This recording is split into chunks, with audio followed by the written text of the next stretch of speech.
燃え上がれガンダム。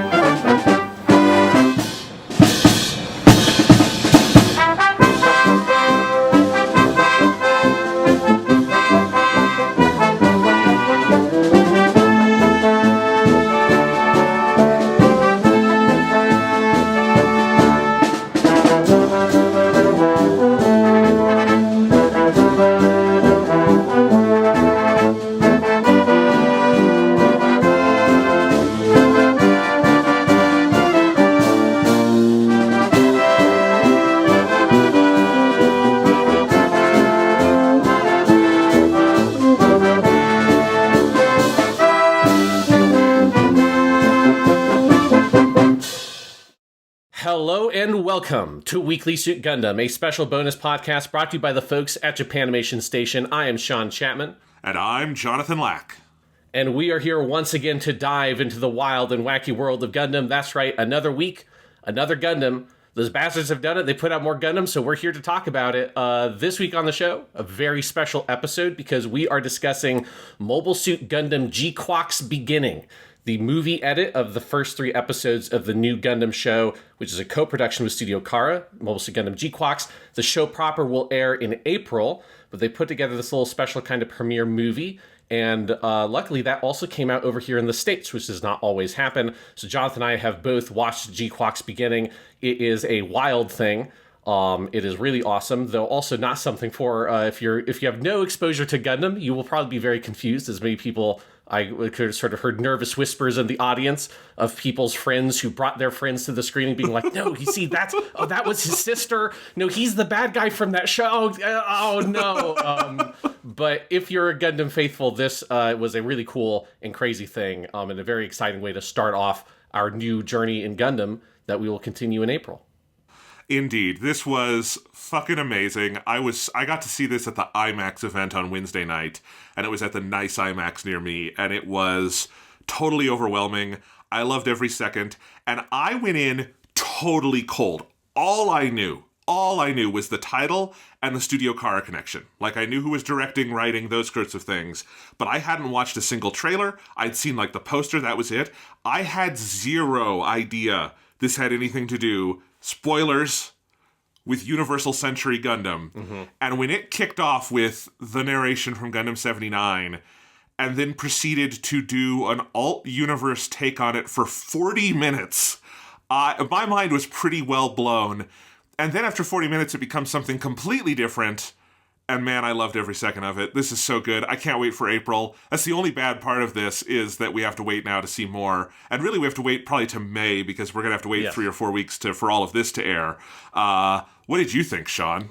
Yeah, I also loved it. Like you, I knew almost nothing. I had a little bit of a glimmer that it was connected to UC stuff, because one of the YouTube channels I watched, Washiagana, which is a Japanese YouTube channel, did a thing on some GQuuuuuuX stuff. And so there was, they didn't spoil anything, but I just got a sense of it seems like there's some sort of weird UC connection, but I didn't really know what it was. Like you, I had not really watched any of the trailers. Obviously, the movie had come out in Japan about a month before it came out over here, so those details would have all been online for people who wanted to know it. But yes, I was also equally surprised and delighted to be encountered with the beginning, basically, of Mobile Suit Gundam, through to the shot of the Zaku mono eye from the first episode, but then you see a red Zaku is with all the other Zakus, and you're like, oh, okay. Yeah. I think I see what's going on here. And yes, and then that continues to go on for a lot longer than I expected. I didn't expect it to be a whole, what I guess is going to be some version of what the first episode is going to be. I don't know, for the TV show. But yes, it is pretty wild. And then when you get into the new stuff, that's sort of the properly GQuuuuuuX stuff with the new characters and all that stuff is also very exciting. And I'm just so fascinated to see what the larger project is going to be, where the story develops, how much of that Universal Century stuff will come back in versus what is going to happen with the new characters. It's pretty wild, but it is extremely exciting. And it's kind of like what you would want from this sort of collaboration between Sunrise and Studio Khara in this Shin Godzilla, Shin Ultraman kind of way of let's pull in a weird kind of strange version of that original material but then also put all this new spin on it and then, develop it into a completely original direction. That's kind of like what the Sheen project has been.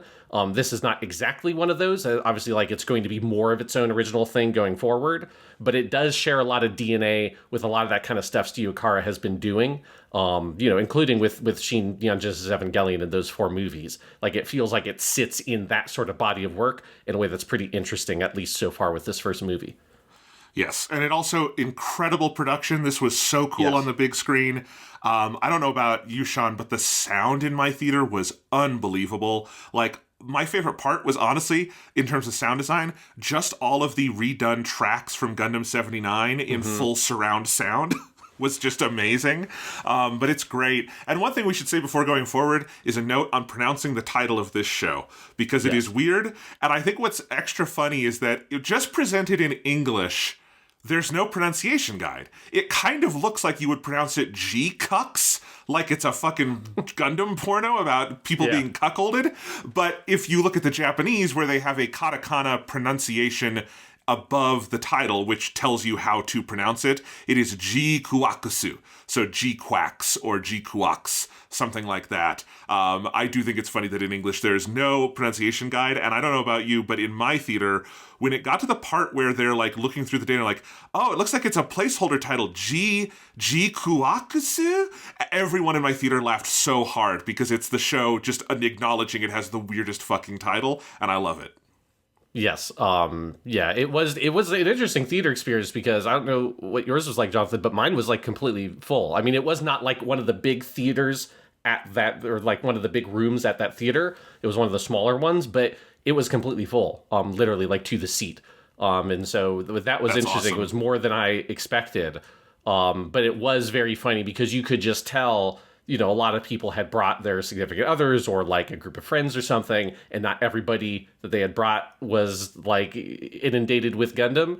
And so there was in the first like 30 minutes or so, a lot of nervous energy in the theater of like a lot of people trying to like desperately get the people they were with to understand and like the thing.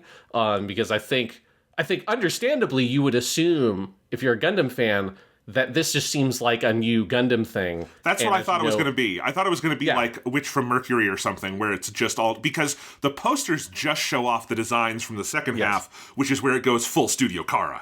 And in the first half, it's actually a very faithful... It kind of looks like Gundam The Origin. It's using those designs. And it's a bit of a bait and switch, although a delightful one. Yes, and for most like new Gundam stuff, you can just bring a newbie on and it's no problem. Like, you don't need any background to watch The Witch from Mercury and really like that show.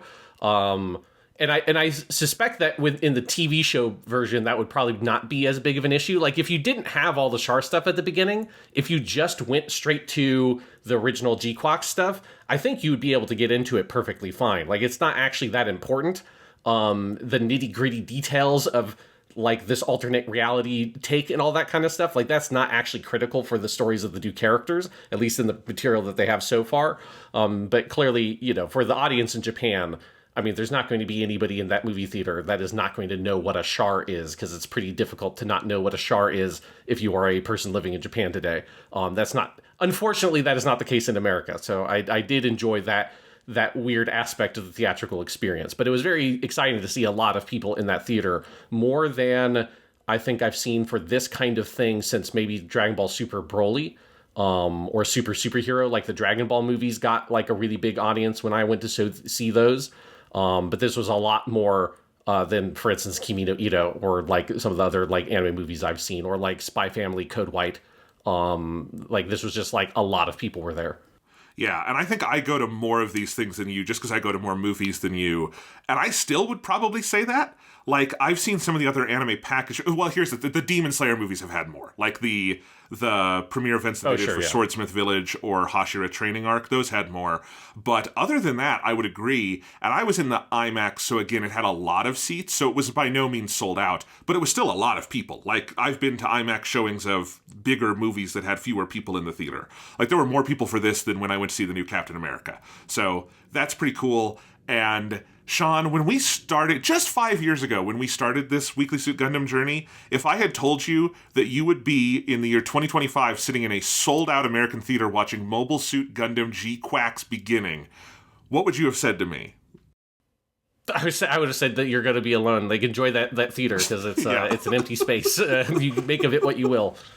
Yeah, so the times they are a-changing. So let's get into it, Sean. We obviously do not have a ton of backstory here because the show hasn't even aired yet, but you did put together a few notes for us, and I think we should go through them.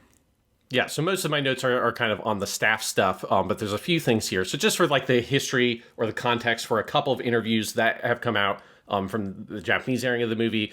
So we now know that the GQuuuuuuX project actually began development in 2018, which is quite a while ago.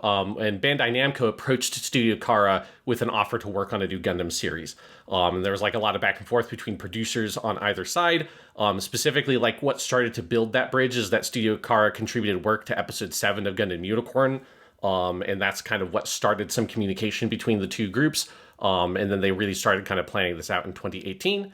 The project itself was officially announced on December 4th, 2024, and while the series proper is going to begin in April 2025, they announced then that the first set of episodes, which is basically 3 episodes, would be re-edited into the movie Mobile Suit Gundam GQuuuuuuX Beginning, which released in Japan in theaters on January 17th, and it was also released in IMAX, making it the first Gundam movie to do so. The movie has been really popular in Japan. It debuted at the top of the box office and stayed there as the #1 slot for 2 weeks. And notably, it made more money in its second week than the first, which shows you that it had incredibly strong word of mouth. Again, I think that like there's no issue with the does someone know enough about Gundam to get the beginning of this? Because even if you're just a random person in Japan, chances are you'd know enough background information to kind of get what was going on. It would be like if someone did this with Star Wars and it started with like Darth Vader, I don't know, killing Leia or something. Like just like it started that would be really dark. But like it just started in some way where like, okay, everyone has seen or knows of the beginning of Star Wars. Exactly. And then it did also get like kind of an extended release with the 4DX stuff and all that crazy shit you can do on February 22nd. And so the movie has ultimately grossed, this is the latest numbers I found, 2.8 billion yen, which makes it officially the second highest grossing Gundam movie.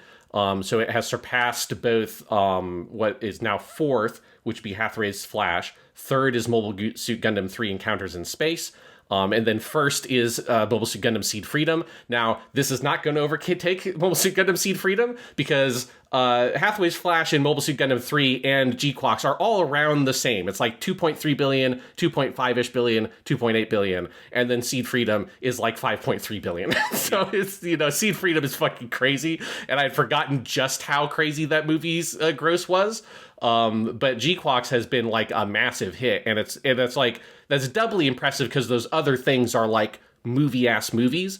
And I would say this is still like does feel properly like a movie. We'll talk about that when we get into it. Like I think they do a good job of picking like landing at a good place, but it is also a movie that's like 3 re-edited versions of TV episodes. And so that makes it even more impressive to me that it's able to overcome the gross of some other very popular Gundam movies that are just designed as being movies.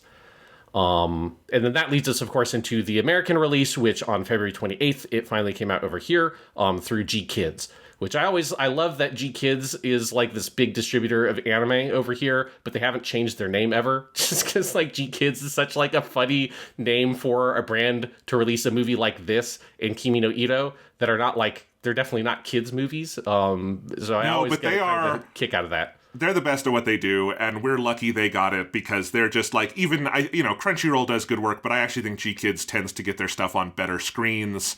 Mm-hmm. The quality of everything they get out there is very high. And this is their first, I think, anything with Gundam. Gundam has usually gone to other people, and so this is cool. I'm curious to see what else they're going to do. We haven't talked about this on any episode, but there's a lot of Gundam rights that are currently up in the air in the United States because Right Stuff became Crunchyroll, and they lost the rights to everything, and so most of the Gundam Blu-rays are out of print. So I am curious if anything of that gets picked up, because GKids has done more and more on home video, and that would be neat.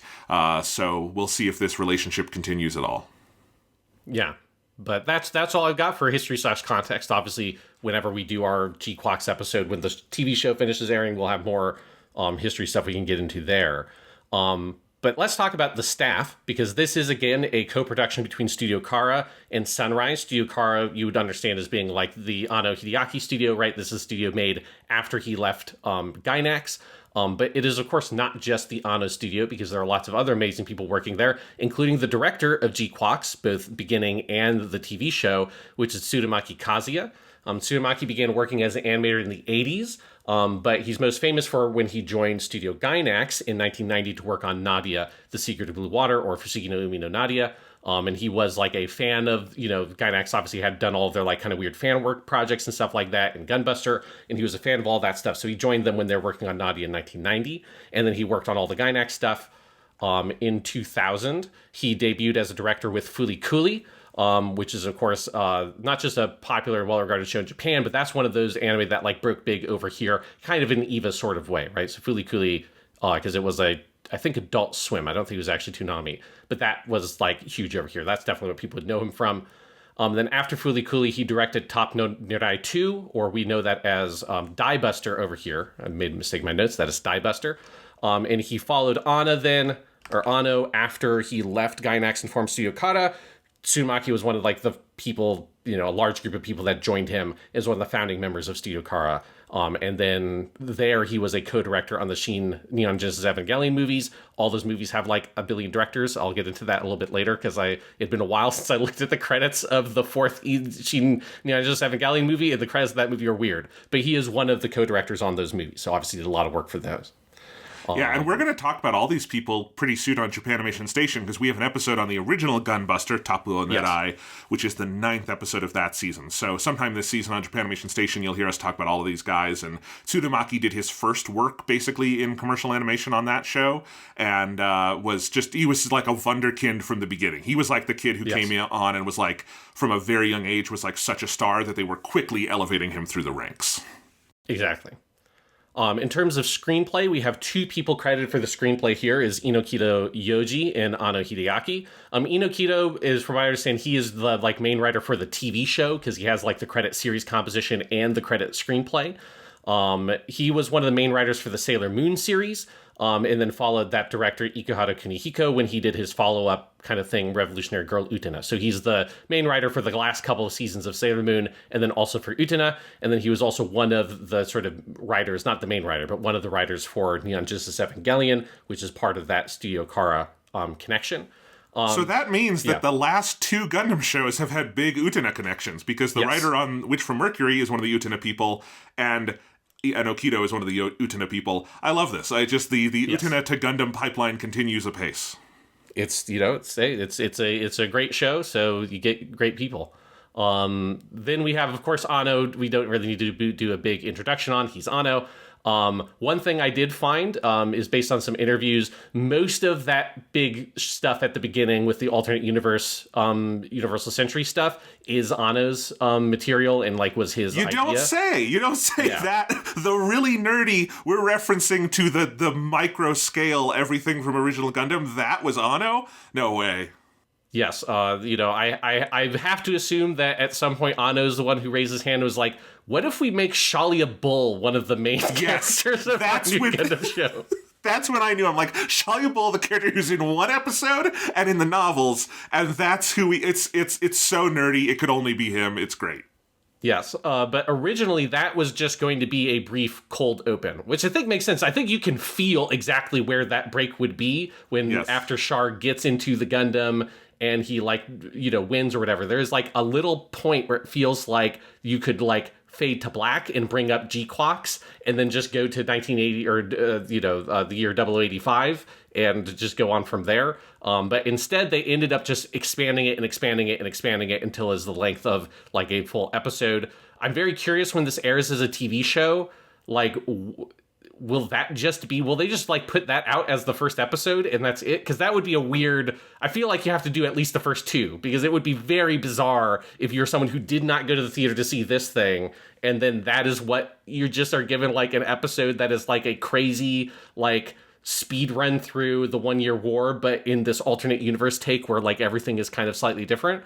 That is sort of like an insane idea for a TV show, a fascinating idea for this beginning movie, and I'm very curious what the TV version of it will be like. Well, because if it's about 40 minutes, and if you add on an opening and a closing, it's about 45, and that would be an hour time slot on TV. So it's an hour-length premiere. but like, yeah, so who knows? Who the hell knows? This is uncharted territory for Gundam. Yeah, but very fascinating. So that is, like, that's all I know is, like, the specific contributions that he did to beginning is a lot of that fucking crazy stuff. And specifically, the sort of germ of the idea was Char riding a red Gundam, and, like, that being, like, the thing. That was, like, kind of where a lot of that came from. In terms of other people here, we have the character designs were done by the illustrator just named Take, which is just the kanji for bamboo, which is a fun kind of pen name. Take is an illustrator who has worked on a wide variety of projects, is by no means like a primarily anime person. Like a lot of her credits are mostly like covers for novels and stuff like that. And then obviously like various other like illustrative stuff. But related to anime, one of the big things that people would recognize her for is actually Pokemon. Obviously, it's more of a game thing, but it's an anime style. So she's one of like the main Pokemon and character designers in the modern era of Pokemon. So she did a lot of the designs for Sun and Moon, Sword and Shield, Legends of Arceus, and Scarlet and Violet, which I think you can recognize that there's a lot of synergy between the modern Pokemon and the like original characters of this. Like they don't just look like Pokemon characters, but it's like when I saw that, I was like, oh, that makes the design language like sort of feel like sit in a way that makes a lot of sense in my head. Well, I think Pokemon got a really big shot in the arm around Sun and Moon in terms of character designs, and I think has been really good on that front ever since. And you can definitely see some crossover there, even if they did not work on the anime specifically. Those designs obviously carried over to the anime, and you can see a lot of that language here. And I just like it's very distinctive. It's very modern. It's kind of funny to jump from, again, this very close rendering of classic Gundam to something that is very kind of cutting edge modern anime designs, but it's cool. I really like that jump.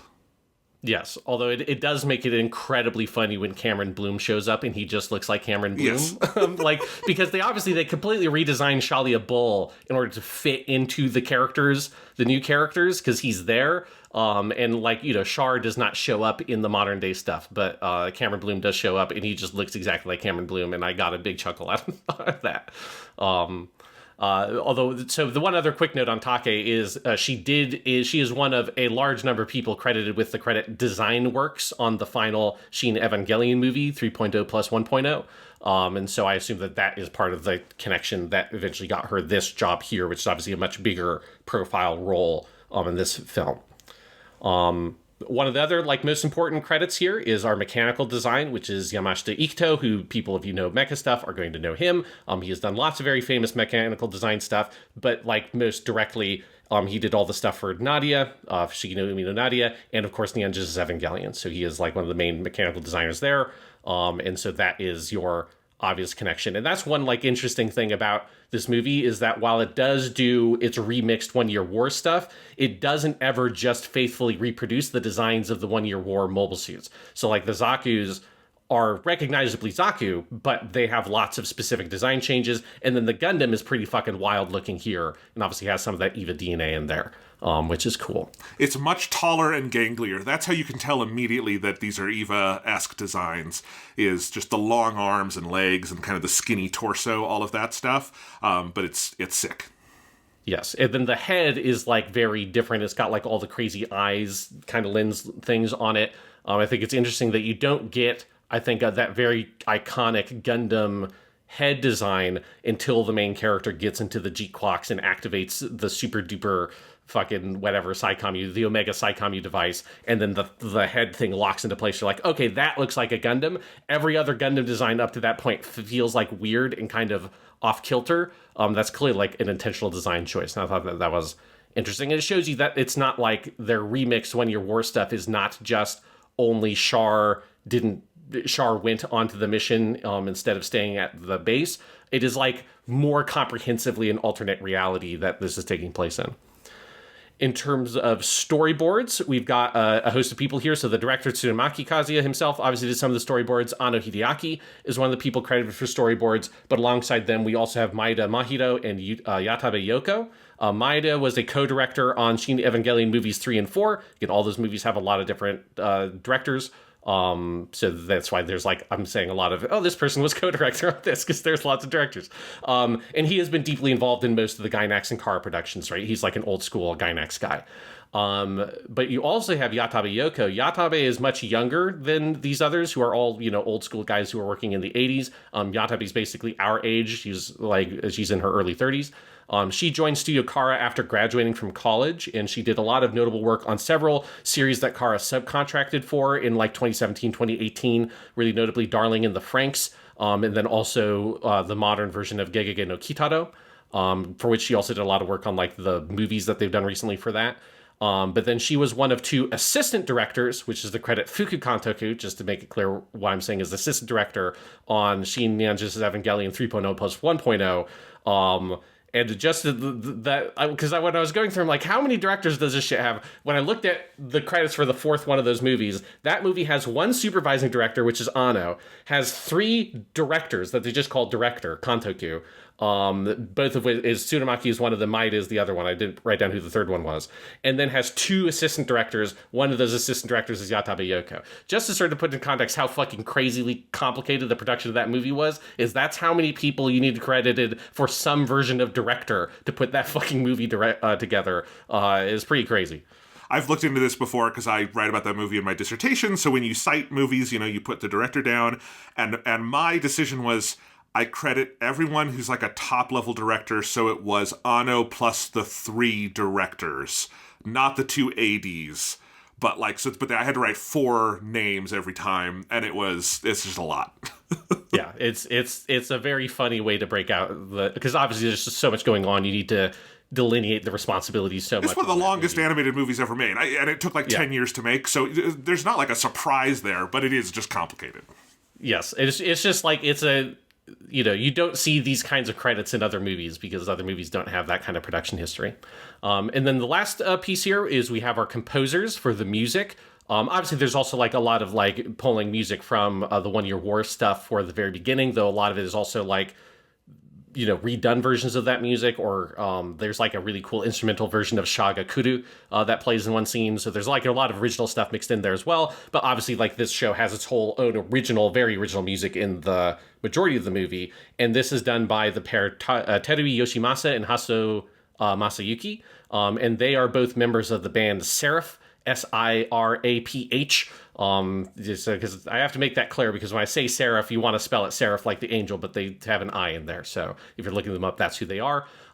They are much more like band guys. That's like what most of their credits are music for that band. So they did not do a lot of composing, but they did do the music for the Jujutsu Kaisen series. So both seasons of the TV show and the Zero movie. And so I assume that is why they pulled them on here, because that show and that movie have really good music, and there's really good music here as well. Yeah, it's kind of funny. I was reading this out, and you have it written as they don't have a lot of anime credits, but, and I'm like, the but is they did one of the best soundtracks in the last decade of anime. So it's like, yes, they're really good. There is a 4-track sampler out on like Spotify and Apple Music of some of the songs from Beginning, and the score for this is so good. It's very different for Gundam, but I love it. It sounds rad, and it's part of what like stylistically shifts when you get to the second half of the movie and what I assume will be the bulk of the TV show. Yes, but I did really enjoy the 1 Year War like original Mobile Suit Gundam tracks are really good. Because there's a nice variety to it of feeling like, oh, this is like a pretty standard version of that song, alongside like new versions of it that, like, again, like there's an instrumental version of Shaga Kuru that I'm pretty sure is totally original to this movie, that sounds fucking sick. And it does a good job of just living within the style of that original soundtrack. Like, it doesn't stand out to you as being new music. It's only if you've listened to the soundtracks a lot that like you realize, oh, this is just a new track. And I was very impressed by that. Yes, and like again in the like surround sound, the just way they image those sounds, like it's very like immersive. And I agree. The Here Comes Char insert song redone as like a big fucking rock piece with shredding guitar. I need the soundtrack to this show now. Please give it to me. I want it. Yes, it's very, very good. And then let's just talk about the music stuff a little bit. So this movie does have 3 what are effectively insert songs, so that one of the insert songs is also just the opening theme from the show. But it's one of the ways I think where you can feel that it is ultimately a TV show, like kind of 3 episodes edited together thing, is that you do feel when the insert songs come in, that's like, oh, you could kind of end an episode here and then start a new episode. It's one of the funny things of they kind of like space those out in a very particular way. But one of the insert songs is the song Plasma by Yonezu Kenshi. It both plays in the show. It also is the first song that plays over the end credits. And this is the song that is going to be the opening theme song for the TV show. It is a great song, and because it is both a great song and a Yonezu Kenshi song, where if you don't know who he is, he's just one of the most popular artists in Japan, and he has been for a long time in now. the world. He's been huge. He's even, if you go on like Apple Music, he has like a huge page in English. He's enormous. Yes, I mean, he's done, obviously, lots of anime songs that are very popular, like Kickback, which is the opening theme for Chainsaw Man, one of the recent ones that people would really know, because that song is fucking incredible. He did the theme for The Boy and the Heron, the Miyazaki movie. He did the theme song for that, too. Yes, he also did the main song for Shin Ultraman, which is your kind of Studio Khara connection. But, because it's a Yonezu Kenshi song, this song did immediately debut at the top of every single chart that's basically available. And what's very funny is he also had another single called Bow and Arrow, which is an OP for the anime Medalist, which came out around the same time, and that was number 2 on the charts. Yes. So you needed to be reminded about how popular Yonezu Kenshi is as an artist. It's like he did 2 of these anime songs, the first anime songs he's done since Chainsaw Man, and then immediately they are just like shoot to the top of the charts, and it's very funny. Honestly, I was kind of surprised to remember he hadn't done a Gundam yet. Like, that feels like It's almost weird that it took this long for him to do a Gundam, but this is the right Gundam for him to do, because that song, like, fits the style of this show really well, and I'm very excited to see the inevitably crazy animation we're going to get for that opening when it comes out. Yeah, and it is a kick-ass song. Like, it's very identifiably a Yonezu Kenshi song. It's in his style, and it's very good. Then we do have 2 other insert songs. I don't know if one of these are going to be the ending theme or if these are just insert songs. I have no idea. One of them is Mo Donate Mo Iya by Hoshimachi Suisei, composed by Itai Naoki and Tsujimura Yuki. This is very, very exciting for me because Hoshimachi Suisei is a Hololive VTuber. Which if you don't know what that is, we have a podcast we did a couple years ago where we go all into that. But she is a VTuber for the most popular and sort of particularly over in the West, I think most famous VTuber agency, which is Hololive. And she's especially notable for her music career. She's undoubtedly the most successful VTuber as a musical artist there is. And she's successful both as a solo artist and as a singer for Midnight Grand Orchestra, which is a duo project with her and the composer Taku Inoue. I believe, as far as I can recall, this is the first time she's ever done a song like straight up for an anime like this.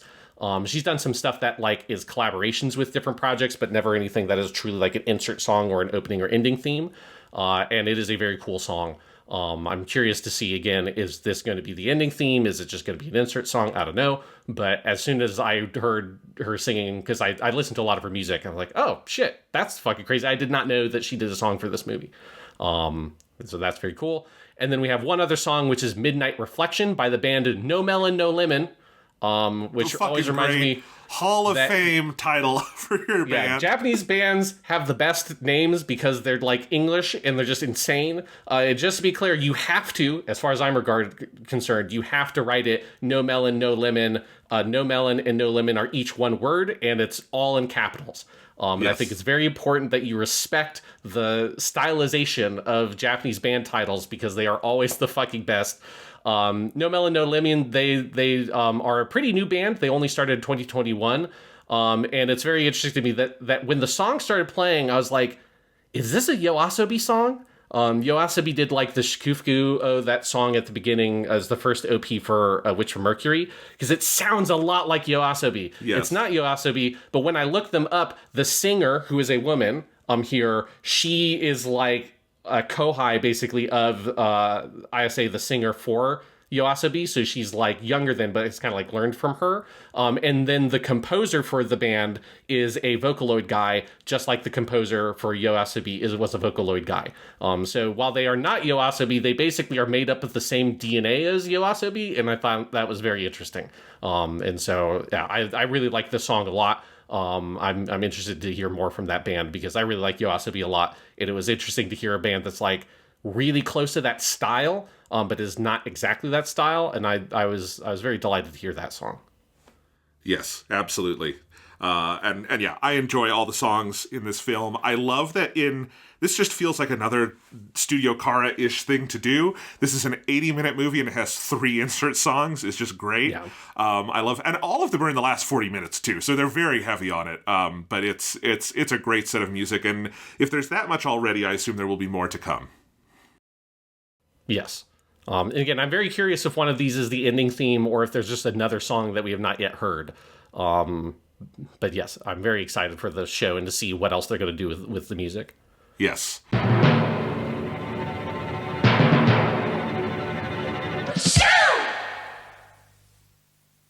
All right. Well, you also have the cast listed here, but I think we'll get to them as we talk about the film. Do you want to just dive in and talk about the experience of watching GQuuuuuuuX beginning?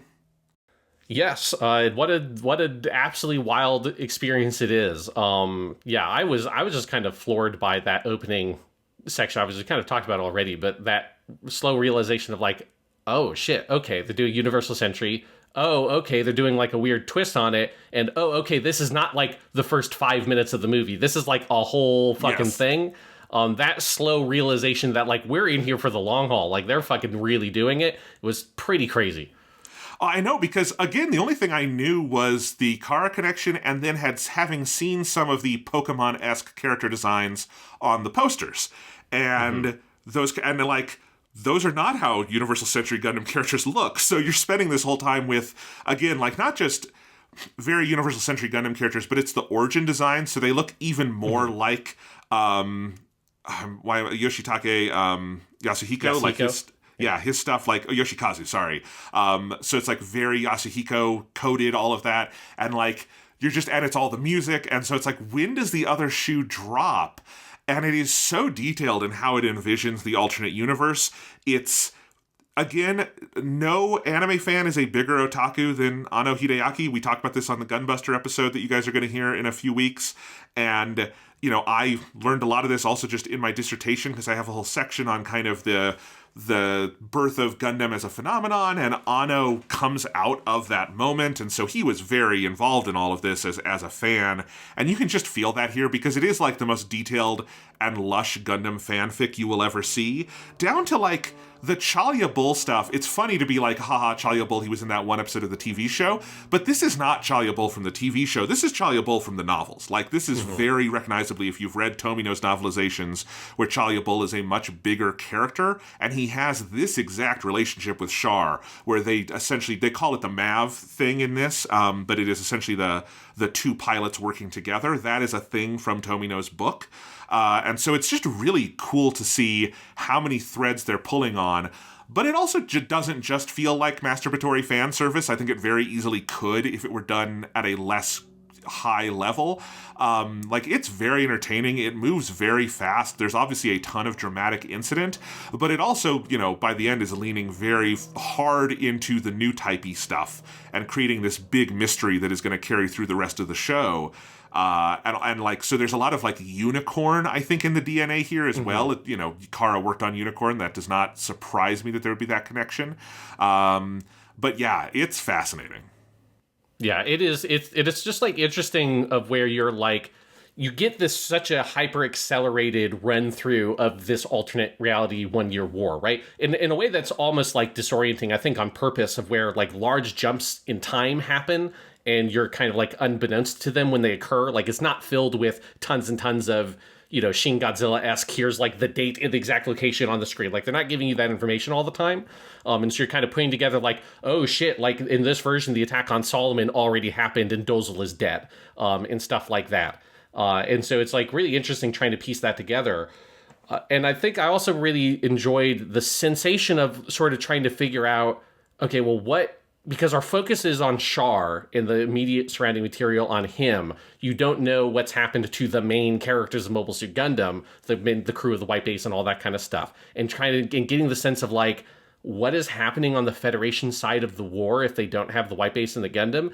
And I like this show's answer, which is like, it's not that different. Like, yes, the White Base and Amuro and the Gundam were important to the Federation's war effort, but the Federation's war effort was not entirely, hinged upon the workings of this one team.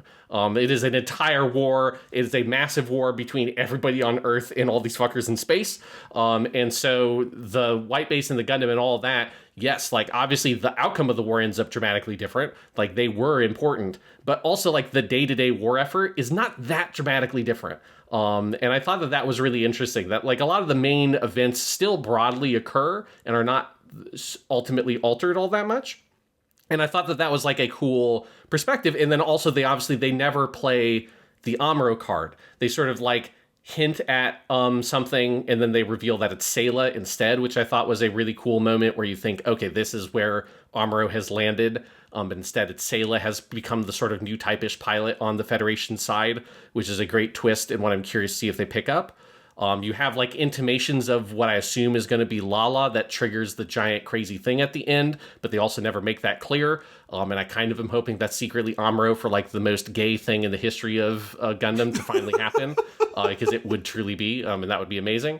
But I love that aspect of it as a Gundam fan, of trying to piece together what is going on around the edges of what's occurring here, because our lens on the 1 year war is totally backwards from what we had it before. And I'm just so curious, like, where is Amuro in this universe? Does he just go on to live like a normal life? Did he die ignominiously in this war in some random place? Did he ever become a soldier or anything? Like, I'm so curious what the main character of Gundam is doing. And I thought it showed a lot of restraint that they never give you that. Well, dramatically it works because, again, as you said, we're in Char's POV. We don't leave it. It's very strict about whose point of view we're in, and so we don't see into, like, other cockpits.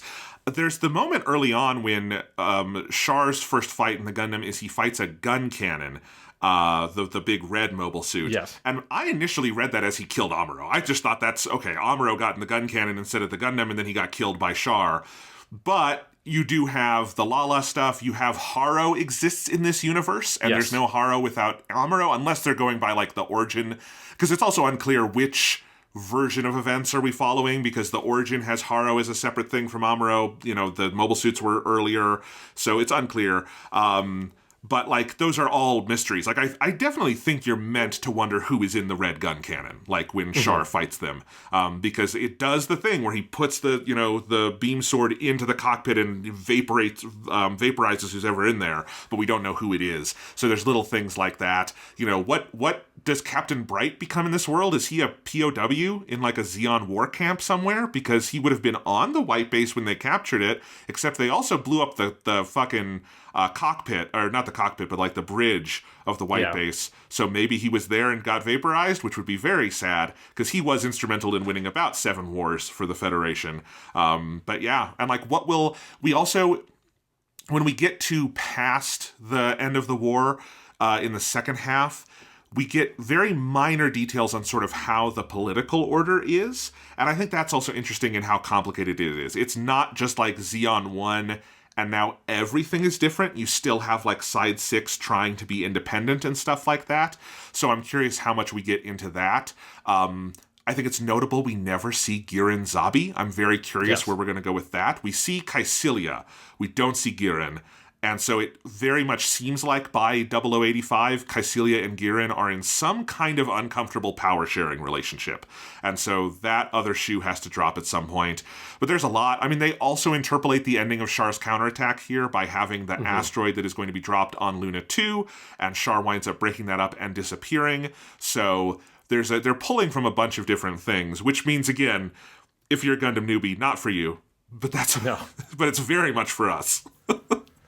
Yeah, I got such a big chuckle out of the there's like a couple sitting next to me, and when the whole thing happens where the like sort of not Gundam shows up near the end and attacks Char, and he has the new type flash and goes, Artesia!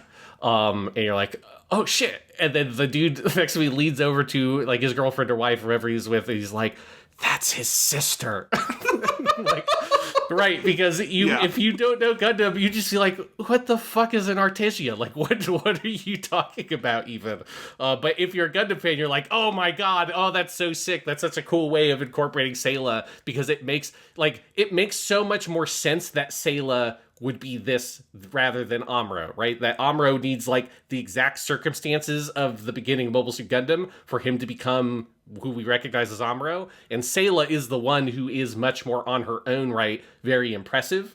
And so it sort of all clicks together that she would end up being the ace pilot for the Federation in this alternate timeline. But if you don't know who that is, just like, what the fuck is even happening? Yeah. So the other thing I think we need to talk about with this first section is the voice actors, because there has been a lot of, and let's clear this up right now, because this is something we like to do, is a fight back against bad reporting. There's been a lot of bad reporting in English language press from the pieces of shit at comic book resources and places like that Shuichi Ikeda has officially retired as Char Aznable. No. There is zero indication of that. If Shuichi Ikeda retired as Char Aznable, there would be a press conference, there would be events, there would be... Did you see what happened when Kazuki Ao retired as Frankie on One Piece? They had a fucking celebration for the man. And that's Frankie on One Piece. This is Char Aznable. We would know if Ikeda had officially stepped down from that role, guys. And the other piece of context is that everybody was recast. None of the actors in the 0079 part have played these characters before. I'm curious if we get to people who have been in like the origin with recasts like Sayla, if it'll still be the same people. But for now, these are all people new to these roles. We also do not have Mami Koyama as Kaisilia, stuff like that. So it is not just Char, it is everybody. But I'm curious what you made of that, Sean, and thought of like having a totally new cast for the 0079 part. Yeah, because as you say, it's like most of these characters have been recast before, and those recasts have been recast, right? So because most of them were recast for the origin, like Makabe, but we do not have those versions. Yeah, I think it's like, I liked it. Like, I thought it was an intentional choice, partially just to say this is a different timeline. And so it's like, it helps you feel the sort of like everything is off. Again, I don't think like the take here is not, this is exactly Mobile Suit Gundam, except for Char goes on the mission, right? Like that's one version to play it and just do that. But this feels like, no, this is a different reality. One of the key pivotal changes is Char has this insight where he decides to go on the mission to Side 7. But there's a lot of other things that are different that aren't accounted for just by that. And so I think that like them saying, well, let's just do different voice actors for everybody just makes you feel this is its whole own take. It's not just trying to be the 1 year war. And then obviously the other thing is like, I feel like they're wanting to make the characters sound their age more like, which like, I love Ikeda Shuichi. Obviously he's like one of the greatest voice actors ever. His performance as Char is one of the greatest performances of Char ever. But, you know, in Gundam The Origin, he doesn't sound like young Char. I don't need him to sound like young Char. I like his like performance in Gundam The Origin to death. But if you're doing this, it feels appropriate to me to say, let's recast to make the voice sound physically young, to feel more like Char originally felt, and less like this is the Char, the platonic ideal of Char, the Char you think of when you think of Char. We don't want him to just be that character. Like, there's so much gravity to Ikeda Shuichi's performance, especially at this point, that I just think it would overwhelm everything else they're doing and in the Charness of it. So I think them deciding, no, we're like top to bottom recasting. I think that was like the right choice to make the material stand out in the way it does. Because I think it would have just been, in some ways, almost distracting to have that same cast, but be doing all this crazy shit with it.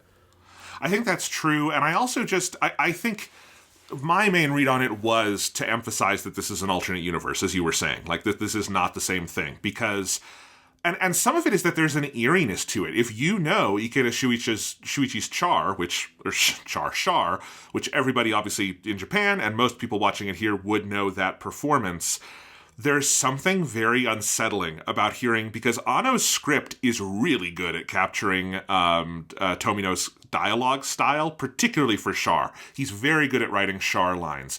But the actor, Shin Yuki, does not always read it the way Ikeda would. Like, it's a very different performance.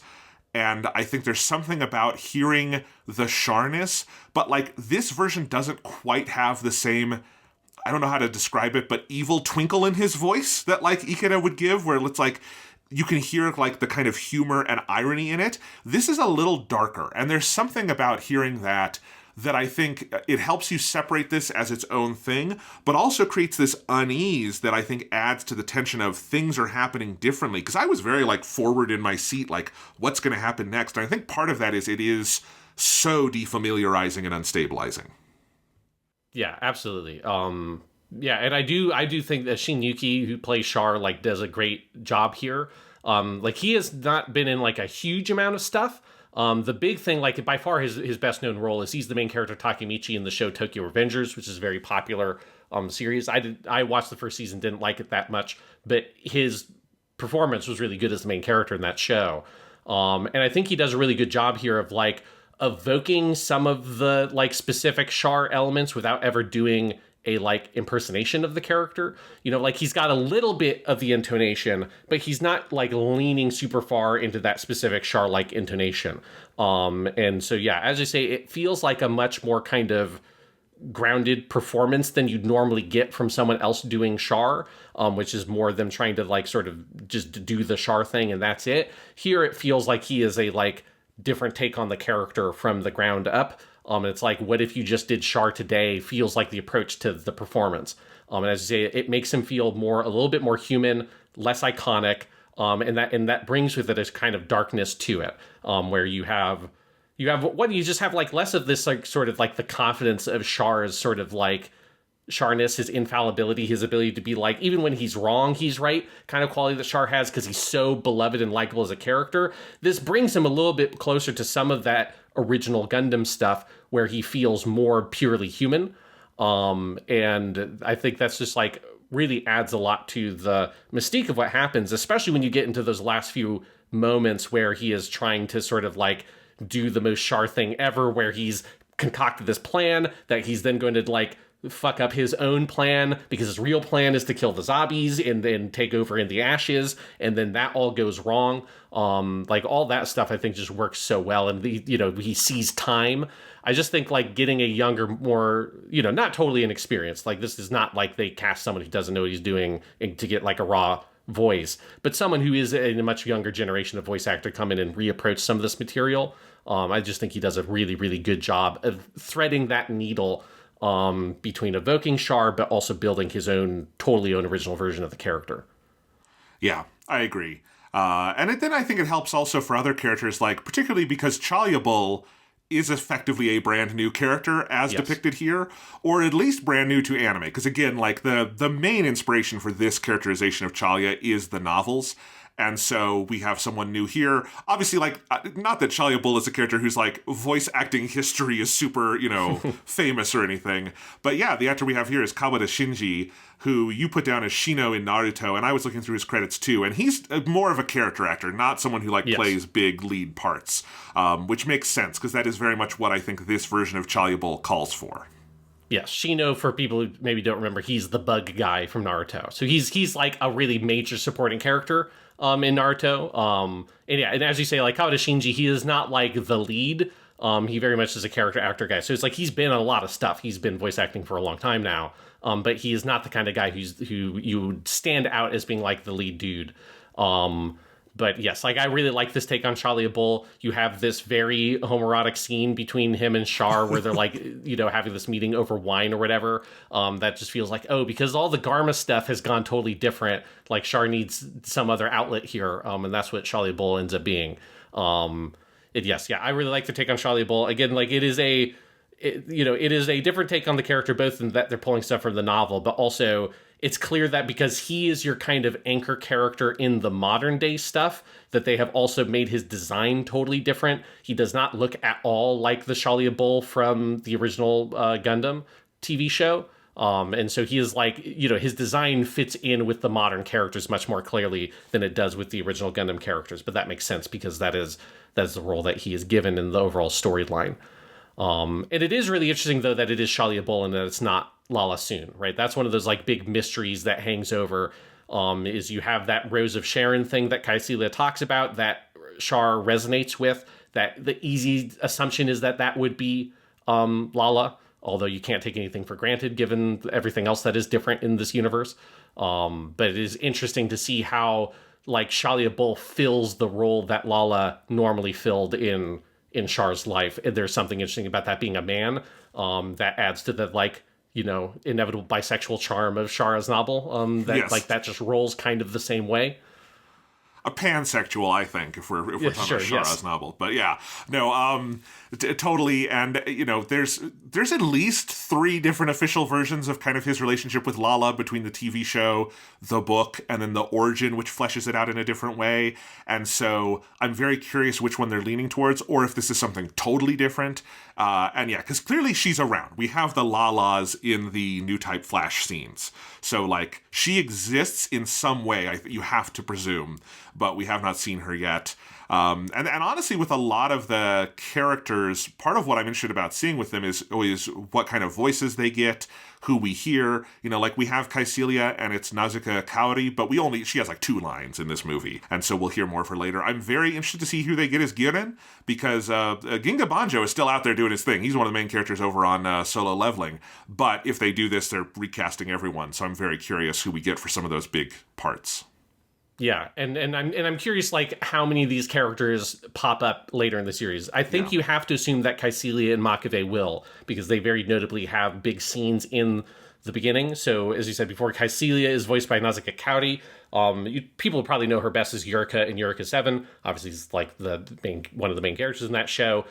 She's also Maria Ross in Full Metal Alchemist Brotherhood in terms of stuff that we've watched. She's in a lot of things. She's Miu in Prisma Ilia. She is both Mount Lady and Hagakure, the Invisible Girl, in My Hero Academia. She's in lots and lots of stuff. And I like her here as Kaisulia. And I think you just have to assume this character will pop up. The thing I'm curious is, like, is Giren even around, right? They don't ever name Giren in the sort of quote-unquote present-day or 0085 section of the series. They just refer to the Supreme Commander. Wanted to assume that's Giren, but who knows? Maybe Kaisulia fucking aced that dude at some point, and she is just in control of Zeon. We don't know. The recasting I was by far most excited about, and I was like, wanted to just stand up and cheer as soon as I heard the voice. Obviously, that would be incredibly embarrassing. Was when Makave shows up and he opens his mouth and fucking Sugita Tomokazu's voice comes out of it. I'm like, oh my god.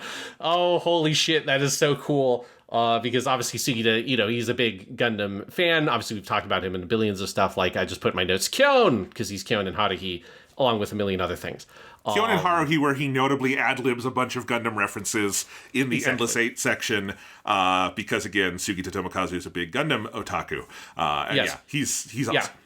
Well, Kyon and Haruhi, and he also, for their first big live show, showed up to, like, the Q&A section dressed as Char, for no reason whatsoever.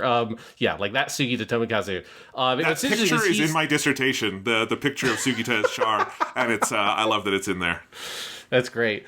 And what's interesting is Sugita is also, like, a very good impressionist, and so he does very good impressions of other voice actors, and he's very good at doing Shiozawa Kaneko, who was the original Makave, but he is not doing that here, right? Like, if they wanted him to do that, he would be a very good person to do that, because he's good at doing that voice. But he is doing his own original take on Makave. You only see him in, like, 2 scenes, so you don't get a lot of him here. But he is name dropped in the 0085 section. So I think you have to assume that he's going to pop up in some capacity, especially if you're casting Sugita as him. I can't imagine you do that just to have him be in 2 little scenes. And I'm very curious. I love Makave.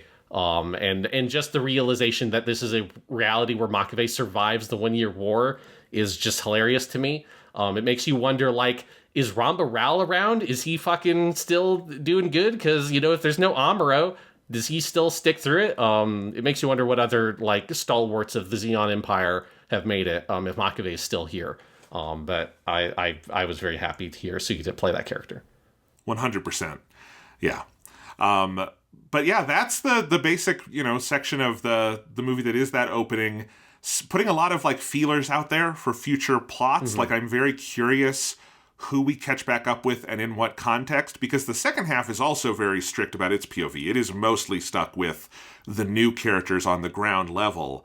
And so really what this is there for is to set up our new status quo. But the amount of time invested in some of these characters does tell you that we're going to see more of them. So, who knows? Maybe one of our new heroes, like maybe Machu, will have the duel in Texas with Makuve at some point. and that'll be cool. Hell yeah. You know, like maybe Makuve gets in the Gyan to fight this new crazy fucked up Gundam that they're in because we have these crazy mecha designs.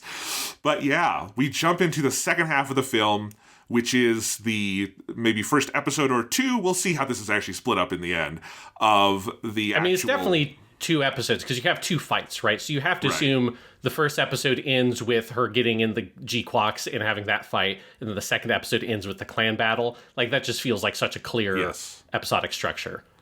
Yeah, so it's like, so probably this is 3 episodes with the first one being double length, but we will see how they put that together. I mean, one of the other things I want to say right now is that, because you said this earlier, but I wanted to flesh it out, I've seen now a lot of these recent anime package films because they've started coming to the States much more often. Obviously, Demon Slayer kind of led that charge because those package films, like to the Hashira training, to the Swordsmith Village, it's Demon Slayer, so it got a big release. But we've also gotten it for Dawn to Dawn. That premiere package film was here. We got the Solo Leveling Season 2 package film.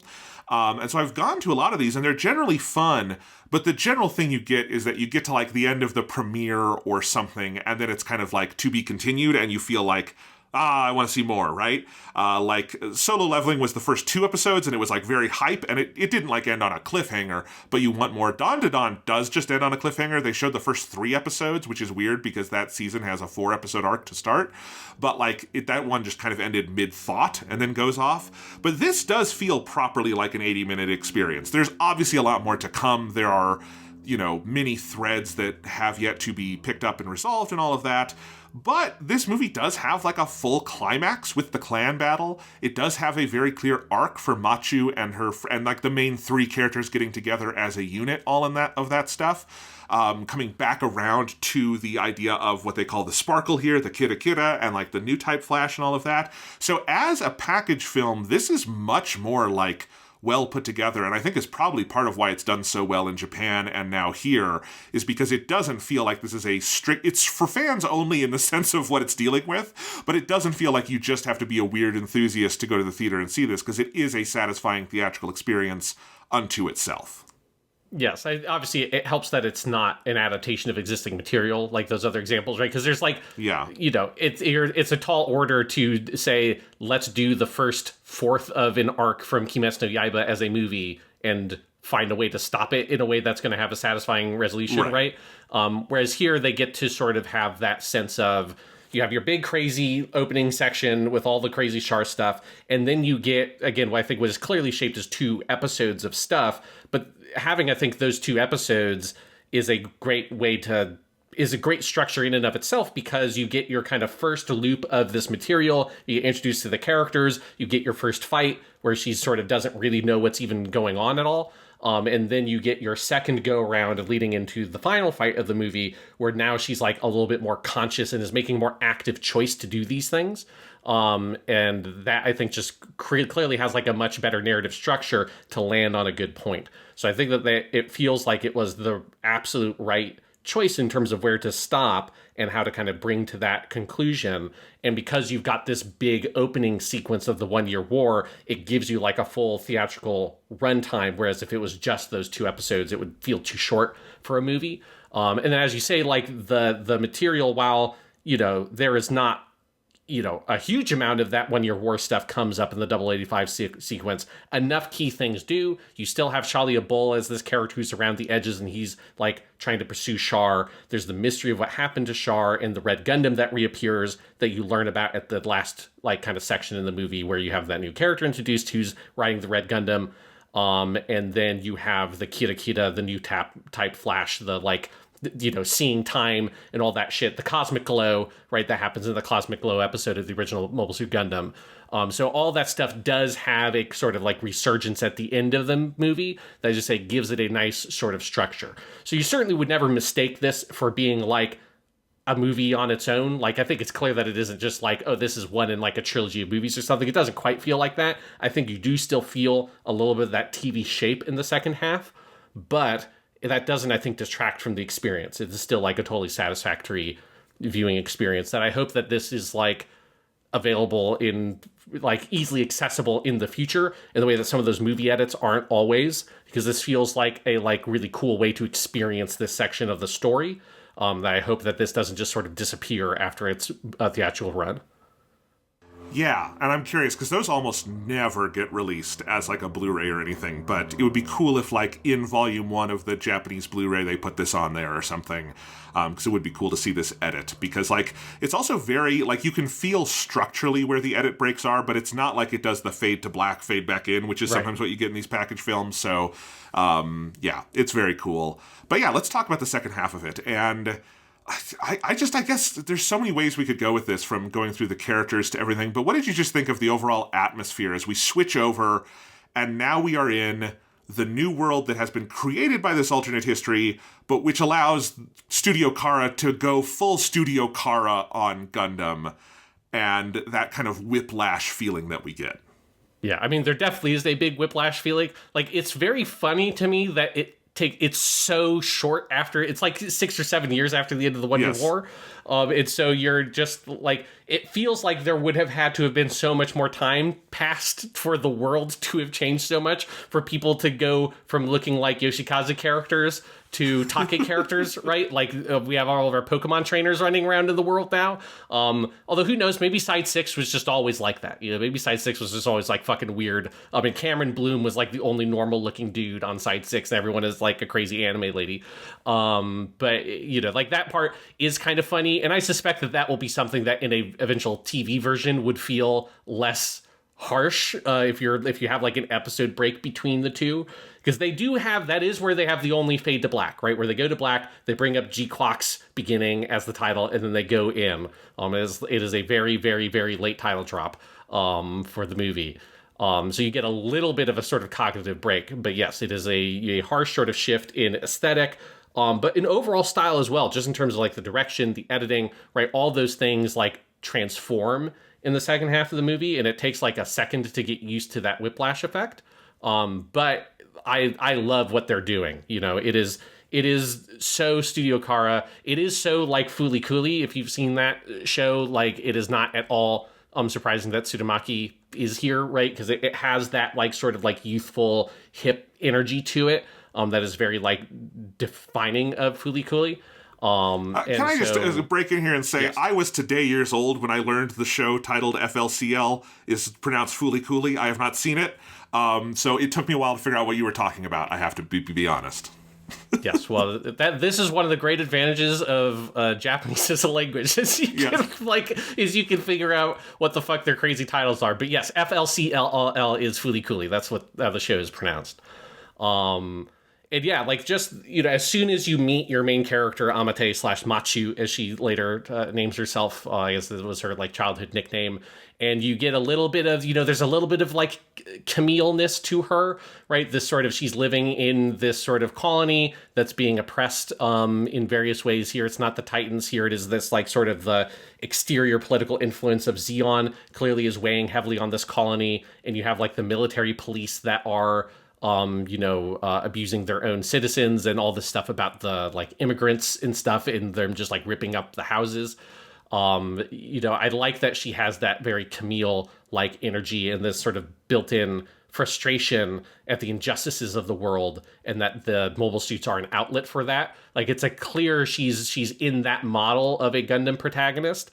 And I find that very satisfying, and it does feel like it is kind of taking some of those ideas you see in something like a Zeta Gundam and presenting it in a very modern, very kind of cutting edge stylistic aesthetic form for anime. And that shift, and once you kind of get settled into the new characters in the world, is very fun. Yeah, and I'm glad you pointed out that it's not just that we have a shift in sort of character designs, it is the whole aesthetic character of the thing changes. Like, because that first half, not only is like Anno's script very good at mimicking Tomino's writing, but the direction is very good at mimicking Tomino's direction and like storyboarding style and some of those things. And so when I like how it frees itself suddenly and becomes the thing that you kind of expect going in. And it's part of what makes this a fun 80-minute experience, is it's this delayed kind of fuse to get to the thing that you were kind of expecting from the poster, right? But you get it in. Yeah, I love the character designs. I think the voice acting is fantastic. I love the energy of it. I love fleshing out Side 6 as an environment, which I feel like Side 6 is one of the more malleable places in the Gundam universe that when people go in, they're able to kind of do their own thing with.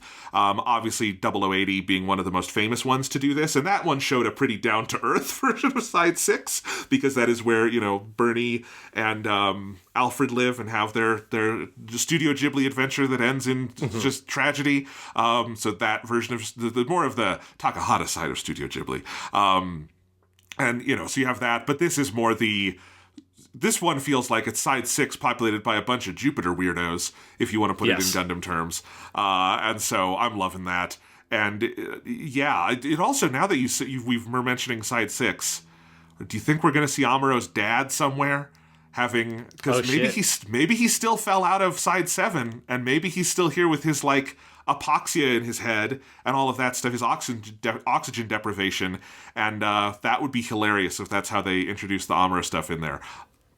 I mean, that was literally my first thought when Machu and Yan collide, and Machu ends up with the little doodad or whatever that's the Psycommu thingy that activates the Gundams. That it looks like the weird thing that Amuro's dad Tim Ray is just jiggering with in that episode of Mobile Suit Gundam, and Amuro leaves in tears.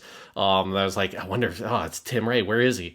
Because presumably he wouldn't have gotten ejected into space, because that's one of the things that Char, that's one of your nods to OG Gundam, is Char likes as oh, well, I can't blow up the hole. I can't hit the nuclear reactor because that will blow up a hole in the colony. I can't be a complete dumbass. Let me just spear this gun cannon through the middle. And so presumably Tim Ray either just died a horrible death off screen, or he lived and is tinkering with stuff with a not oxygen deprived brain. Who knows? Yeah, we shall see. So anyway, that's just a little aside. But yeah, I think, because it quickly has to paint this whole new status quo for us, and how Side 6, how kind of far off the map it is, having continued to be kind of neutral. And so it has its own kind of power base, but it's also fragile. It has this whole underground criminal element. We now have the whole thing of the the battles? What are they called? The clan battles. The clan battles, yes. Which is also building off. This is a whole cool idea, I think, and the final action sequence in this is so good at showing this. Actually kind of reminded me, this is something we have talked about, you and I, but has not come out yet on the Gunbuster episode. Episode 3 of Gunbuster has the Yao Kazuki character, who the main character has to do a paired battle with. And that's a really dynamic action sequence, even though you kind of see nothing. And the ending of this movie reminded me of that a little bit, in how you have the main character here, Machu, kind of flying blind in space, although in this case it has a happier outcome.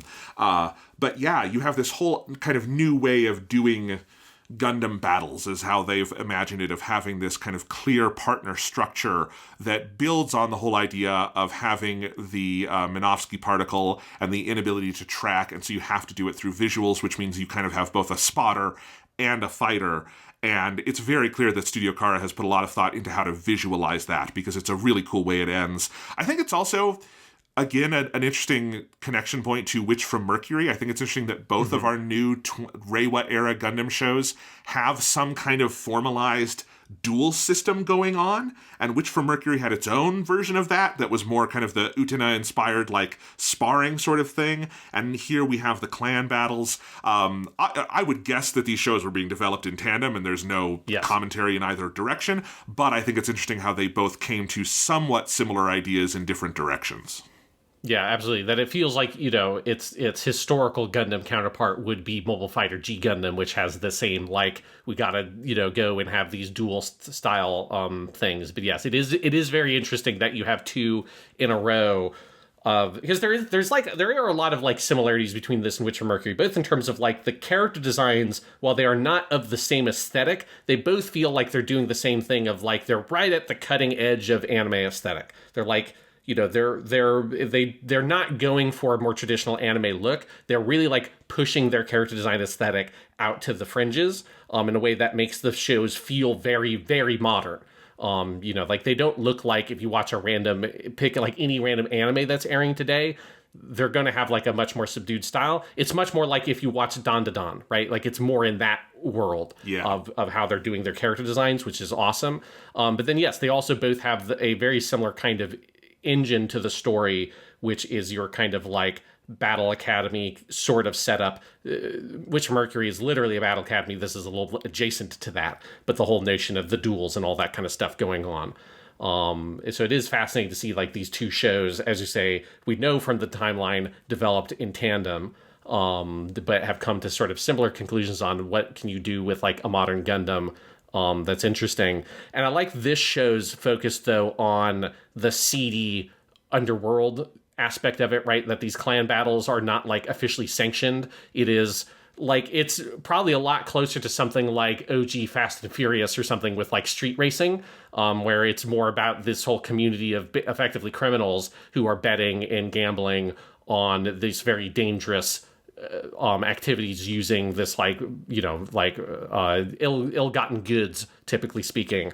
And I like that vibe, that's so different. And I love our whole crew of like weird, like criminal engineer guys who are participating in the clan battles. That are the Pomeranians, right? It's the name of their team. Like that, all of that and that whole world and how that's filled in is very cool. And I just love the seedy kind of almost pseudo cyberpunk quality to that aesthetic. Yes, and obviously the other big crossover with Witch from Mercury is that was our first Gundam show with a female protagonist, and this is our second. Yes. And back to back, I think that's really interesting. And also, you know, Machu is very much not Suletta Mercury, but they are both on, in their own ways, the Camille side of the spectrum, if you want to say that, right? As kind of outsiders, a little off in interesting ways, although Machu is much more tough and streetwise.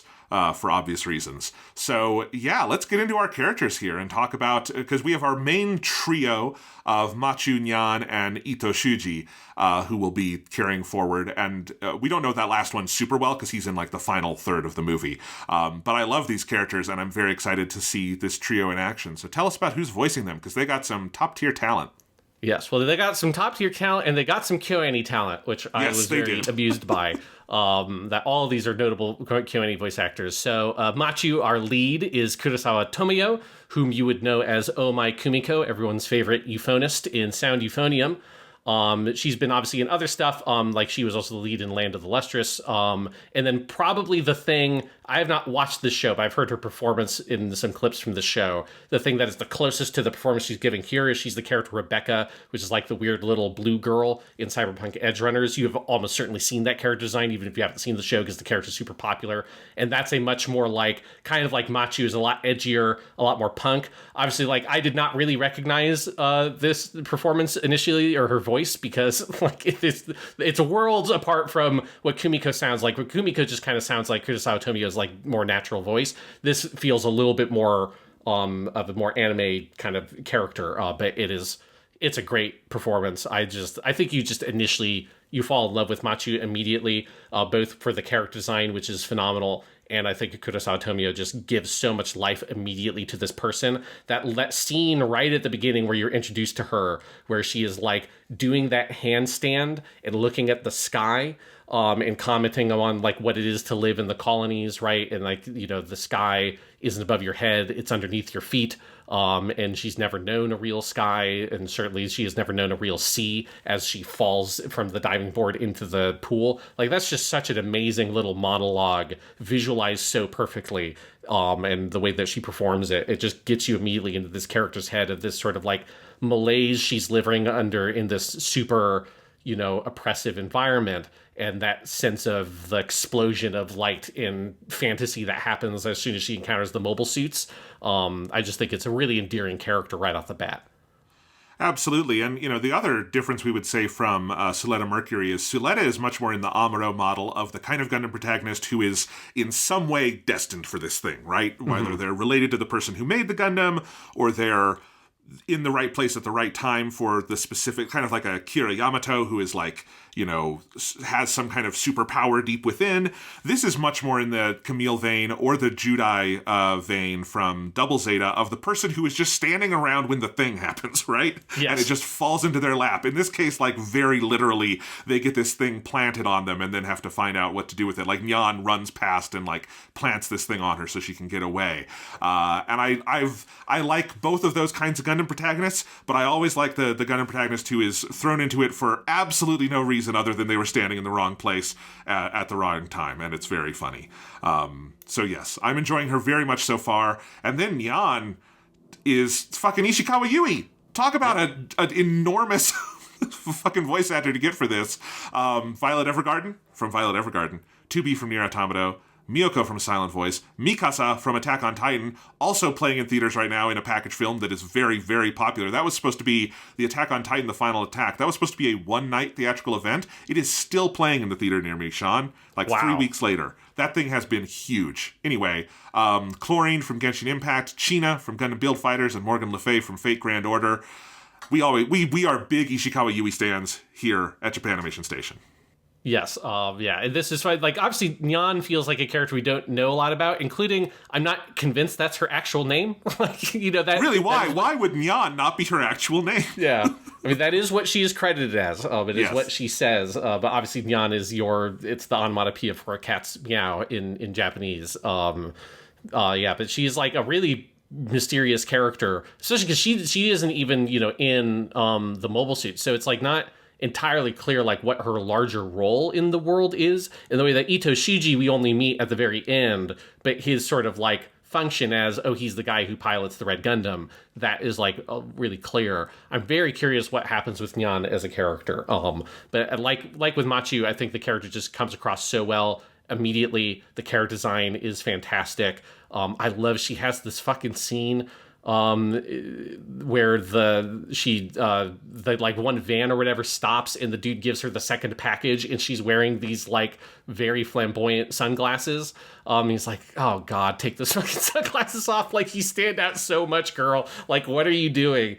And I love this character, the little that we've seen of her like, clearly she's got some sort of like very desperate situation going on. She's got this very prominent bruise on her face for like the whole movie. But she also is just incompetent enough at every single thing she does in the movie to be very endearing. Yes, absolutely. And it is kind of cool to you have this trio where two of them have the very clear parts to play in the two Gundams, and then you have someone in between who is sort of our mysterious catalyst character who starts all of this, but is not the person responsible for finishing it. And I'm interested to see how that goes moving forward. Yeah. And then we have our last lead here, which is Ito Shiji, the pilot of the Red Gundam, who is played by Tsuchiya Shinba. He has not been in like a lot of lead roles, but what we have heard him in before is he's Tsukinaga Motomu, who is Sapphire's little like bro, her little protagonist, her little like protege or whatever in Sound Euphonium, right? The other, what does she play, cello or whatever? He's the other one of those players. So yeah, and it's a very, like, I would never have recognized that. It's such a different character and such a different performance. I've not seen a lot of other stuff that Tsuchiya Shinba has been in, but I really like what he does here. Like, immediately off the bat, you have this very strange introduction where he's, like, sniffing our main characters and sort of, like, senses that somehow she has seen the cosmic glow, or the kira kira, as Machu calls it. And yeah, I'm way into this dude's whole weirdo vibe he's giving off here. Sniffs their hair, but not in like a pervy way, probably necessary to say for a Studio Khara production. They're mostly over their Gainax ways, but you never know when it will rear its head again. But no, he does not read as someone who is like being a perv, but he is someone who has a weird extra sense. Speaking of, just because you said it again, the kira kira, the subtitles for this from G-Kids were very good. I was confused why they didn't do any kind of translation for the kira kira, because if you don't know your Japanese onomatopoeias, it would be confusing, I have to imagine. Yes, like, you call it like the twinkling, the sparkle, right? There's like a lot of ways you could translate that in a way that would work well. Yeah, I don't think I even clocked that happened, but you're right, they didn't translate it. Yeah, so they just have it. So if you were wondering, she's basically calling it the sparkle. And maybe it's because sparkle has a weird, like in English, that sounds like, I don't know, something you would say in like the Powder Puff Girls or something. But like, it's, that is basically what they're saying. So kira kira it's not like a proper noun she's calling it, which is what it reads like if it's in the subtitles untranslated. But yeah, that's our three leads. Again, like Nyan and Ito Shiji, we just don't know that much about compared to Machu's, she's just our, like, main character for that last section of the film. But they're all really intriguing characters. Like, it really makes you want to see the full TV show and see where they're going to go and how this relationship is going to develop. Obviously, there's just this huge mystery on, like, where does Ito come from? Like, how did he get the Red Gundam? What the fuck happened to Char? There's, like, a lot there. This reminds me of something that came up in my screening from the nerds sitting behind me, who I could tell were pretty big into Gundam, because at the end of the movie, one guy leaned over to the other and was like, "Have you seen Narrative Gundam?" And that guy was like, "Yeah, I think so." I'm like, "Well, you remember in Narrative Gundam that the person's soul is stuck in the Phoenix Gundam? Maybe that's what happened to Char in the Red Gundam, and so he's the soul." And I'm like, this is great. I love that I'm in this fucking movie. I'm in this IMAX, and I've got two people behind me talking about Narrative Gundam, which is one of the more obscure pieces of, I feel like, all recent Gundam lore, which is, I feel like, a possibility, but we'll see. Wherever the hell Char is, we're clearly going to see him again. Yes, like maybe his soul's in the Red Gundam. Maybe Char went like into the past or whatever, and he saw the Tears of Time, and Ito Shuji is his like descendant. Who knows? Like, there's a billion things it could be. Yes, exactly. And then you had two other characters listed here. There's lots of like little characters we have, but I guess these are the two notable voice actors to mention for this section. Yes, well, this is like both a noble voice actor, and I just really like the character. What we saw of them is Anki, who is she's the leader of that like ragtag group of criminals that the Pomeranians. Yeah. She is the gym trainer in Pokemon terms, right? Like she looks like she's like a modern gym trainer in Pokemon. She's voiced by Issei Maria, who she's in like a billion things. Probably her most famous thing is she's Killua, one of the main characters in Hunter x Hunter. She's Serie in Frieren. She's Loni Garvey in Unicorn Gundam. That's the girl who goes crazy, the like Xeon girl who goes crazy rogue, and that Banaji has to kill. Like I think that's like episode 3 or something. Unicorn Gundam. That's one of her first big roles, actually, which I thought was interesting. She's Reg in Made in Abyss, Rei in Promised Neverland, and Himeno in Chainsaw Man. As you could probably tell from most of those credits, she mostly plays young boys like Killua, Reg, and Rei. I always like when I like when voice actresses who play young boy characters most of the time get to play sexy ladies. Like that's just always like a cool vibe to me. So I'm way into Anki. I think that character is super cool. And the other one I wanted to mention is just because I didn't see her credited in most English language credits, but you can't fucking fool me. As soon as I heard Machu's mom talk, I'm like, I know who this is Kugimi Rie. She is Machu's mom, who's only in like 2 little scenes. Because you have the dinner scene, and then she's also with Cameron Bloom. She's part of his whole like entourage. And then also, I did not actually notice this. This was a thing I saw in the credits, but she is also the voice of the Hado in this that has a cool beanie, because the Hado in this is very cool. I fucking love the Haru here. I couldn't have named it as Kugimi Rie while watching, but I knew I recognized the voice, and I noticed it in the credits, because I could see her name spelled out, and I was like, yes, that is so awesome. That is like one of the most prestigious actors to ever play a Haru. I mean, Kugimi Rie, probably best known to people for this podcast because she is Alphonse Elric in Full Metal Alchemist Brotherhood, but as you have written down here, in her broader career, she is all of the tsunderes. Yes, if there is a tsundere that's not Asuka from Neon Genesis Evangelion, it's probably just voiced by Kugimi Rie. Like, that's just, especially anything in the 2000s, that's like everything she played. But yes, as soon as I heard Machu's mom speak, I'm like, yes! That presumably she's going to be an important character. Like, I don't even know what the character's actual name was, because I didn't even look at it. I just went as soon as I was typing up my credits for the notes, I just immediately put Kugimi Rie as Machu's mom, and then I looked at everybody else. I put that, and then I put Sugita Tomokazu's Makave, and then I started looking up who the people were, because it's like, no, I know those voices very, very well. Absolutely. My favorite Haro fan theory that I have seen online about GQuuuuuuX is that Amuro's role in this show will be he had no role in the 1 Year War, he got off Side 7 somehow, and he started a business selling Haros. And so Amuro is just the Willy Wonka of Haros, and that would be a very fun way to work Amuro into this show, and give at least one version of Amuro in the multiverse a happy ending, where he just gets to go play with his machines and not kill anybody. Yes, I am so curious if they will ever do something with Amuro, or what the fuck, the Amuro stuff is. Because, I mean, if you're going by the TV continuity, you can't have a Haru if you don't have an Amuro. And this Haro feels like important, like the Haros obviously have like a whole like sort of spectrum of their role in a show. Some of them, like in Victory Gundams, are basically one of the main characters. Some of them are just, purely little fun mascot characters like Seed Gundam, where they're just there to spout like, basically profanity, or the Japanese equivalent of profanity, because Seed Gundam Haro is really good. But here it's like every once in a while it feels like the Hado like gives this little like piece of advice and like the Mabu thing and all that. So it feels like the Hado is a little bit more important than your typical show. So I'm curious if that is going to be important, if there will be an Amuro connection there, or if it's just because they want to have a cool Hado.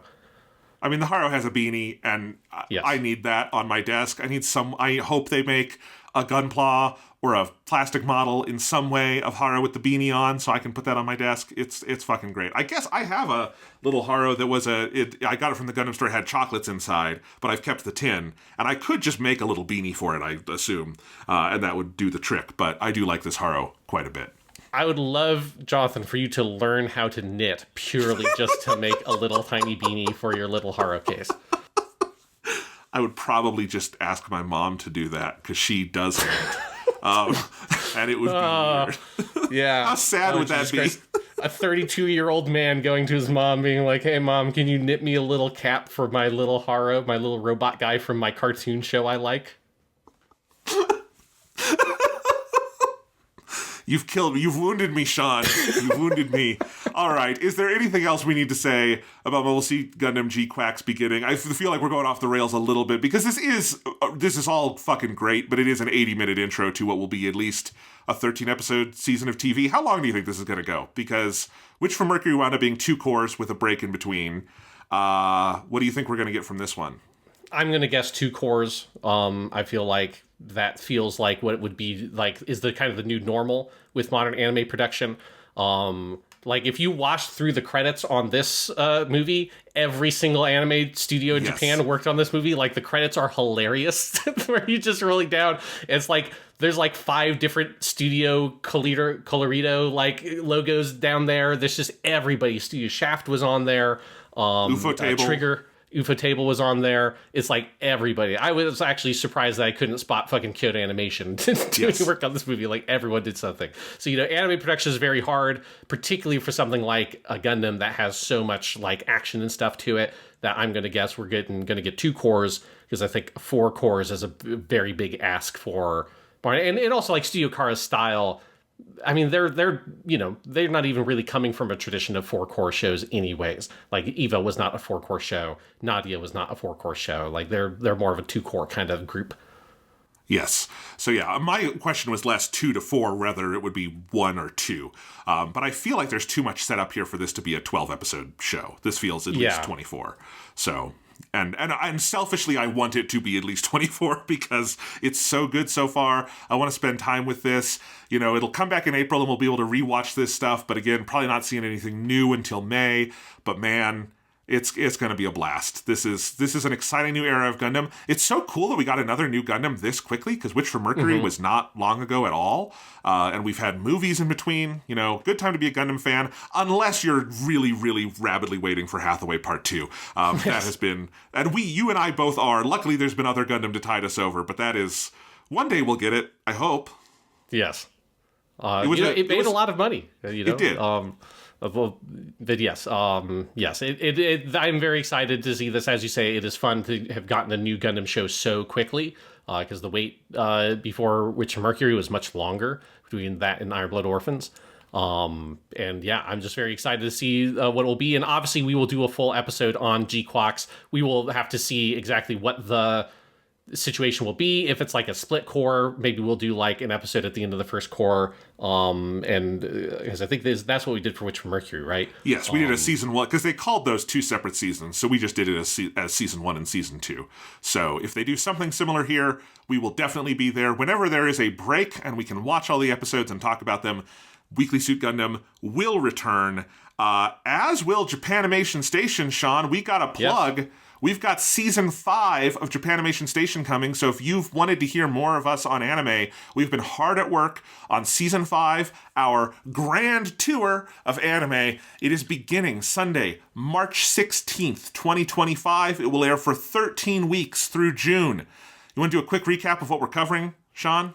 Yes, Jonathan. You have subjected us to Dragon Ball GT, which is where the Grand Tour name comes from. That's what's starting off with 2 episodes on Dragon Ball GT. Luckily for us, we have already recorded those, so I don't have to suffer through it. But they're very entertaining episodes, so if people want to hear us gripe about Dragon Ball GT, we've got 2 whole episodes on that. Then we're getting into some fun Tezuka Osamu stuff, where we're covering 2 episodes on the series Dororo. The first episode on the 1969 original Dororo, which is a black and white anime, which is very fun. And then the 2019 modern Dororo done by Studio Mappa, which people may know that one a little bit better. And then to wrap up the Tezuka Osamu stuff, we are also watching the Anime Rama trilogy of movies, which is 1001 Nights, Cleopatra, also known as Cleopatra, Queen of Sex, just to set up how exciting that whole thing is. And then Belladonna of Sadness, which is less exciting than Queen of Sex, but it's a much better movie. Then we are going into Welcome to the NHK, which is a fantastic show from the 2000s. We're doing Yu-Gi-Oh!, but not the Yu-Gi-Oh! You guys are probably thinking of. We're doing Yu-Gi-Oh! The 1998 show, animated by Toei, which is based on what I like to think of as Murder Yu-Gi-Oh!, the early chapters of the Yu-Gi-Oh! Manga, before it turned into just being about the card game. Then we're following up with one of the great modern comedy anime, Azumanga Daioh. Then we're talking about Gunbuster, Aim for the Top, which has a lot of relevant elements for our discussion on GQuuuuuuX, because that is, of course, a Gainax production. Then we're going super deep into the 80s with Dirty Pair. We'll do 2 episodes on Dirty Pair, 1 episode for season 1, and then another episode for season 2 in the movie of Dirty Pair. And then we'll be doing Berserk, the original Berserk anime, not the weird one that people hate with the bad CG anime, but the great one from 1997 that is the proper Berserk anime. And then, Jonathan, we have added on another episode from our original plan, haven't we? We have, and I guess we'll reveal it now, because people will probably be asking. We will be doing an episode on Dragon Ball Daima, which just finished as we're recording this. Its final episode came out. That show rocks. We're going to talk all about it, and we thought it would be a fun way to bookend the season, starting with GT, ending with Daima, moving from the dark into the light gradually as we go along. And yeah, this season is great. We've recorded a little over half of it, but we are ready to go for the premiere. I just finished editing the theme song video, working in clips from all of these shows. That was very fun. And yeah, look, this is some of our favorite anime ever in here. Some of the most interesting anime we've ever had to talk about are in here. And it's just a very different season, because instead of doing one thing for the whole season, we're jumping around and doing a lot of different things, which turned out to be way more work than we thought it was going to be. Yes. But I think it has resulted in a really rich season that is going to be super fun. And of course, for our Gundam fans listening, the following season of Japanimation Station, which will probably premiere in the fall, will be season 6, our Tomino-thon, where we will be going through the collected works of Tomino Yoshiyuki, minus all his Gundam stuff, which we've already covered. So that will be a really cool season as well, but we're going to need time to make that over the summer. Yes, absolutely. I'm very excited. It has been a very, very fun season of Japanimation Station to record as a fun counterpoint to our Kyoto vacation, where we went as deep as we physically could on one very specific studio, and now we're just going crazy and going all over the place. And we're beginning and ending with Dragon Ball, which feels very, very appropriate for us. But that's what's going on in Japanimation Station. But next week, because this is a weekly show, of course we'll be back with Weekly Suit Gundam next week, right, Jonathan? I mean, it's in the title. It's got to be next week, right? For now, why don't you guys watch the Season 5 theme song video that I've edited as a little ad for the new season. Coming soon. That's not next week. That's not Gundam. Japanimation Station.